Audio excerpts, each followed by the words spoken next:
గురుగారు ధనస్సు రాశి వారికి ఈ శత్రు పరాభవనామ సంవత్సరంలో ఏ విధంగా ఉండబోతుందంటారు? అమ్మ నాకు అన్నిటికంటే నచ్చింది ఇప్పుడు మీరు స్పష్టంగా శత్రు పరాభవన సంవత్సరం అని చెప్పారు. ఎందుకంటే ముఖ్యంగా ఈ ధనస్సు రాశి వాళ్ళు ఎప్పుడు అది తెలుసుకోవాలి. ధనస్సు అంటే బాణం, బాణం వేసేది. దీనికి అధిదేవత గురువు బృహస్పతి. బంగారం చాలా నమ్మకము, నిజాయితీ. ఒక ప్రపంచంలో ఎవరినైనా పూర్తిగా మీరు నమ్మాలంటే ధనస్సు వాళ్ళని నమ్మచ్చు. 100% వాళ్ళు నిజాయితీతో ఉంటారు. చాలా తెలివైన వాళ్ళు, బుద్ధి కలిగిన వాళ్ళు. అన్ని విషయాలు వీళ్ళకి తెలుసు. వీళ్ళలో ఉండే లోపం ఏంటంటే ఓపిక తక్కువ. ధైర్యం కావాలన్నా, ఆశావాదం కావాలన్నా, ఏదైనా సలహా తీసుకోవాలన్నా, ఏదైనా ముందుకెళ్లాలన్నా వీళ్ళ సహకారం ఉండాలి. వీళ్ళ స్నేహితులందరూ కూడా నిజంగా అదృష్టవంతులని చెప్పుకోవాలి. వీళ్ళతో ఉన్న వాళ్ళందరికీ చాలా మంచి జరుగుతుంది. వీళ్ళు కూడా అద్భుతమైన లాభాలు పొందాలంటే షార్ట్ టర్మ్ చూడకూడదు, విశ్వం మొత్తాన్ని చూడాలి. ఇప్పుడు చేసే ప్రతి పని కూడా 10 సంవత్సరాల తర్వాత, 10 తరాల తర్వాత కూడా. అంటే ఏంటి, బాణం వేసేవాడు ఎప్పుడు పరిగెట్టడు. ఉన్న చోటే నాకు ఏది కావాలని చూసుకుని చక్కగా కూర్చున్న చోట హాయిగా చక్కగా బాణం వేస్తాడు. టార్గెట్ ని చేరుకోవడం గ్యారంటీ.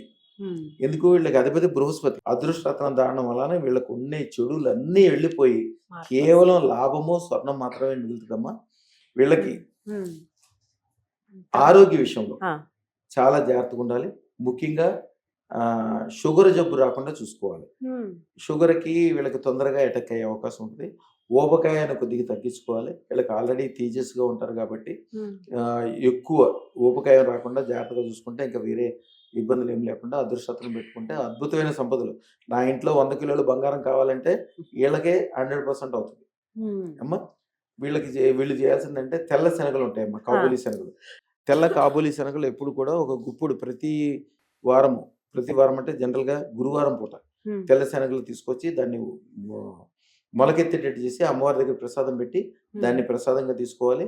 అలాగే దీపంలో 3 రూపాయి బిళ్ళలు వేసి పసుపు దాంట్లో కలిపి కింద కూడా పసుపు వేసి పసుపు మీద దీపం పెట్టి దాంట్లో 3 రూపాయి బిళ్ళలు వేసి శ్రీం హ్రీం శ్రీం స్వర్ణ ఐశ్వర్యం తక్షణం దేహి ప్రేచ స్వాహ 108 సార్లు మంత్రం చదువుకోవాలి. ఆ తర్వాత ఆ రూపాయి బిళ్ళల్ని డబ్బులు బంగారాలు పెట్టే చోట పెట్టాలి. జీవితంలో అద్భుతమైన లాభాలు సంపాదించడానికి అదృష్టత్వానికి అద్భుతమైన లాభాలు కలిగిస్తుంది. శుభం బియాత్ శుభం బియాత్ శుభం బియాత్. చక్కగా తెలియజేశారండి, ధన్యవాదాలు.